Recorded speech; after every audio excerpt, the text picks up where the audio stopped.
right. Show up and show out, Miss Gabby. You guys have been doing so wonderful. Good morning. My name is Dr. Whitney Q. Hollins, and I am an educator, author, advocate, and directly impacted woman. I'm honored to be here and share some of my journey with you today. And I want to thank you for taking the time to listen. And I especially want to thank Miss Bebby for asking that question, who am I? Because I want to share a little bit of who I actually am. So one of the most well-known and most utilized statistics about children of incarcerated parents is that they're 6 times more likely to go to jail than their peers. And some people use these findings for different reasons. Some people take it and they say, okay, we need to really support this population of people because, there's a chance that they're going to end up incarcerated. Other people use it in a way to reinforce notions of Black and brown criminality and just contribute to this deficit-based narrative that people have about certain types of families. I personally use it to highlight the way that research can be used, reused, weaponized, and just sometimes frankly wrong to create and support certain agendas and stories without ever considering the consequences that it has for certain communities. So from a young age, I knew that people thought I was more likely to end up in a jail cell than a college classroom, and I was determined to prove them wrong. As the child of an incarcerated parent, I put myself under a lot of pressure to achieve while simultaneously turning humility into an art form. I would work all the time tirelessly to collect this arsenal of accomplishments that I could use in case anyone decided to look down on me or my family. But I was really too insecure to ever talk about them or to celebrate my accomplishments even. In fact, they weren't intended for joy. They were meant as a defense mechanism. I was fighting a war with society that told me that being Black, poor, and the child of an incarcerated parent meant I was unworthy. And I was convinced that somehow these accolades would put me firmly in the winner's circle.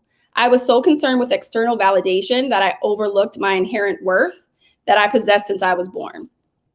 Joining the Faces of Women in Prison Fellowship and finding my community has been invaluable to my growth and my confidence. It's allowed me to witness the counter narratives of other strong and beautiful women, like you just heard from Gabby and Liliana and everyone else. These are women who are directly impacted by incarceration, but they are not defined by incarceration. You are in the presence of brilliant women who have had a positive impact on their communities and continue to do this work daily. And I'm honored to be among them. I hope you are as well. And even if I wasn't speaking to you here today, even if there was no audience, I would gladly sit with them and just listen to their words and to soak in their tenderness, their wisdom, their intelligence, their righteousness. And because of them, I no longer collect my accomplishments as a defense mechanism. Instead, I work and I walk. I walk with purpose and I walk with light. And when I shine, I'm not afraid to share it because I know that I shine not only for me, but for my community. And in turn, they shine for me as well.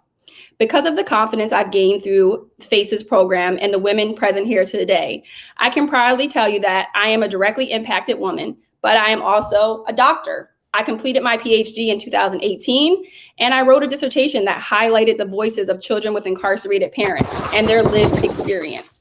It was accepted by my committee without revisions, one of only 12 the program had ever had. And in 2019, I was selected by my school to be a part of the dissertation showcase. I ended the program, and that was a wonderful experience for me.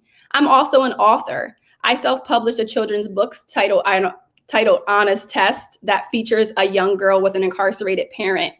And at one point, I took the book to someone who was in publishing, and they said, oh, it seems kind of anticlimactic, right? Like nothing really happens. And I understood at first that maybe I need to add something to it. Maybe it's not right. And then as I thought and sat about their words, I realized they wanted me to add trauma. They wanted the girl in the story who had an incarcerated parents to be devastated or to go through all of these challenges. And I just wanted to present her as a child, as someone who has an incarcerated parent, but also has friends and interests. And so I self-published that book with an illustrator who was directly impacted also. And I'm proud to say that it has been used for an author series at the Queens Public Library, and it's also been featured in lots of classrooms all over the country. I also recently completed my first adult book. It's being published by Routledge. It's a focus book. It's called Supporting Children of Incarcerated Parents in Schools, and is currently available for pre-order and will be published in late 2021. So I'm really excited about that as well. In addition, I'm an educator. I've worked with children for over a decade. I love creating materials when I see a gap. I noticed that in schools, children of incarcerated parents are often overlooked, and I collaborated with another directly impacted individual to create a curriculum titled Joining Forces that teachers can use during school time to support children with incarcerated parents in schools.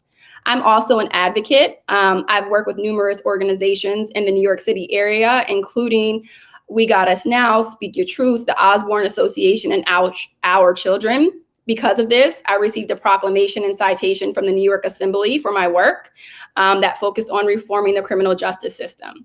I'm also a wonderful daughter, sister, aunt, mother, mentor, and hopefully now I'm part of this wonderful community, so we're all sisters. So I'm all of these things, and I'm so much more. I couldn't fit everything in. They gave me a time limit, but I'm not the exception. There are so many other directly impacted people who are brimming with talent, promise, intelligence, and drive. In the future, I plan to continue my advocacy work while attending law school. I like to gain multiple perspectives on things, and I feel like one way of reforming the criminal justice system would to really figure out how it works. So that's something that I want to do.